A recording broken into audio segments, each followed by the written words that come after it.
बहुत समय पहले एक छोटे से गांव में राधा नाम की एक प्यारी और सरल लड़की रहती थी।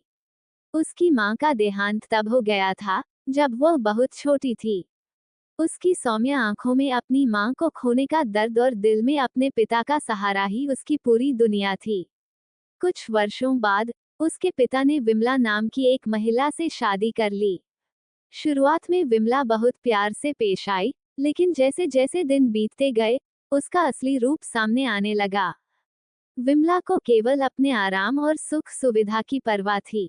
राधा के पिता अक्सर काम के सिलसिले में बाहर रहते थे और उनकी अनुपस्थिति में विमला ने राधा को घर की नौकरानी बना दिया।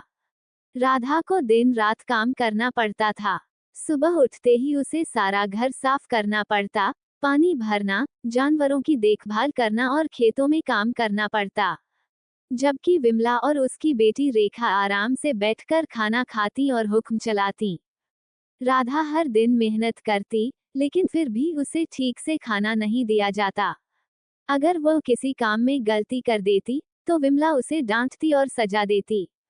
रेखा भी अपनी माँ के साथ मिलकर राधा को चिढ़ाती और मजाक उड़ाती। एक दिन जब राधा लकड़ियां इकट्ठा करने के लिए जंगल में गई तो उसकी आंखों में आंसू थे। वह थक चुकी थी, लेकिन फिर भी उसने अपनी तकलीफ किसी को नहीं बताई थी। जंगल में अचानक उसकी मुलाकात एक बूढ़ी महिला से हुई। वो महिला सफेद कपड़ों में थी और उसके चेहरे पर एक दयालु मुस्कान थी। बूढ़ी महिला ने पूछा, बेटी, तुम इतनी उदास क्यों हो? क्या बात है? राधा पहले तो कुछ नहीं बोली, लेकिन जब महिला ने बार बार आग्रह किया तो उसने अपनी पूरी कहानी सुना दी। उसकी आवाज कांप रही थी और आंखों से आंसू बह रहे थे। बूढ़ी महिला ने उसकी बातें ध्यान से सुनी और फिर अपनी थैली से एक सुंदर सा जादुई नेकलेस निकाला। महिला ने कहा, ये नेकलेस तुम्हारे लिए है। इसे पहनकर सत्य का सहारा बोलना। ये नेकलेस तुम्हारी हर मुश्किल में तुम्हारी मदद करेगा। लेकिन याद रखना, इसका इस्तेमाल केवल नेक और भलाई के कार्यों के लिए करना। राधा ने बूढ़ी महिला का धन्यवाद किया और नेकलेस को अपने दुपट्टे में छिपा लिया। घर लौटने पर विमला ने राधा को खूब डांटा और बिना खाना दिए ही सोने भेज दिया। राधा ने सोचा कि वह नेकलेस की मदद ले सकती है। उसने नेकलेस पहना और धीरे से कहा, सत्य का सहारा। तुरंत ही एक हल्की रोशनी कमरे में फैल गई। राधा के सामने एक थाली में स्वादिष्ट खाना प्रकट हो गया। साथ ही एक नर्म बिस्तर भी दिखाई दिया। वह आश्चर्यचकित और खुश थी। उसने खाना खाया और पहली बार चैन की नींद सोई। अगले कुछ दिनों में राधा ने नेकलेस की मदद से अपनी कई समस्याओं का समाधान किया।